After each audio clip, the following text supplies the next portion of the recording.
Divorce is on the increase for the first time in a decade. That is according to figures from the Office for National Statistics. And there's been a particular increase in so-called silver separations. That's couples in their 60s and over who decide to split. Experts say it could be part of a social revolution as baby boomers re-evaluate their lives. Our reporter Keith Doyle is here with us. Morning. What's going on? Well, there was around 120,000 divorces in England and Wales last year, and of them, there's 15,000 were people who were 60 and over. Now, the reasons for that may be that we're living longer, people are expecting more from life, they've got really higher expectations, so if they were stuck in a marriage that they weren't happy with, well, they figure, I've got a lot of time left, I don't want to be stuck in this, and social norms have changed, attitudes have changed, so many people are now realising that life can begin at 60. You've probably heard of the 7-year itch. Well, now there's the 40-year itch, and into her 60s, Christine Stokes felt it. She got divorced 3 years ago and is one of the growing number of people who are picking up their decree absolute along with their pension. I wasn't happy. The marriage wasn't working out as I'd wanted it to, and it took me quite a length of time to build up my strength to do it. But that was the other thing to take into account, the fact that you've got to be strong to do it. And if you leave it, because I feel very young, I don't feel like I'm 63, I don't feel that. And I was 61 at the time. And no, I think somehow it was the right time. I did it at the right time. Last year, the overall rate for divorce rose for the first time in nearly a decade, but amongst the over 60s, the rate's been rising steadily. That, says the editor-at-large of Saga magazine, is a sign of the times. Well, so many more older people are divorcing now that it's really part of a social revolution.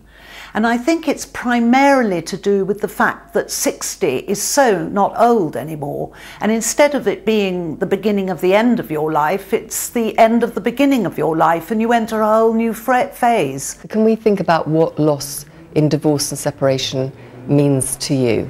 Charlotte Freeman runs a divorce support group. She's helping more older people than ever who are getting divorced later in life.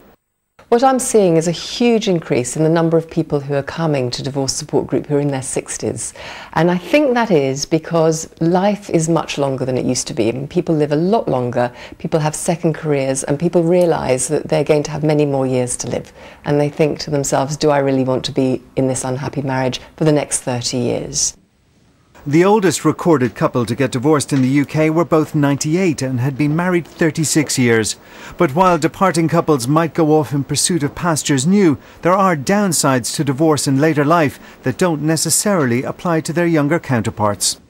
The main considerations that older people have to take into account is how long they can work, how long they can contribute financially to the pot that will be available to them on retirement. They need to concentrate on the relationship that they're going to have with their family, their grandchildren, etc. So those are the things that they need to focus on rather than who did what to who or whatever. The expert's advice is don't write off your former married life as a complete waste and don't dread the prospect of divorced life ahead.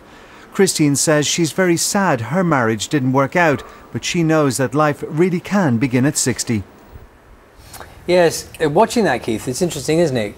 Because on the face of it, you think divorce statistics going up is bad, but then you hear the stories, as you did there, people are finding it actually quite liberating. You know, either they feel capable of, or they feel they can have a life after divorce. Well, absolutely. You know, people are living longer. We heard Christine in the report there saying that, you know, she doesn't feel old, and she doesn't look old, and you know, we're living longer. So maybe there's 20, 30 years ahead of someone in their 60s. So why be stuck in a relationship that you don't want to be stuck in? Of course, any breakup of a relationship is sad, and everyone in that report was sad that the relationship broke up. But they do feel, well, you know, I do want to embrace life and embrace what's ahead. But of course there are different considerations when you get divorced at that stage in life, because financially your earning potential is probably reduced if there is any more earning potential. So the pot of money that's going to be split, that's it, that's finite. And then it can get very complicated with pensions. You may well be already drawing a pension, and then that has to be split. There's insurance policies.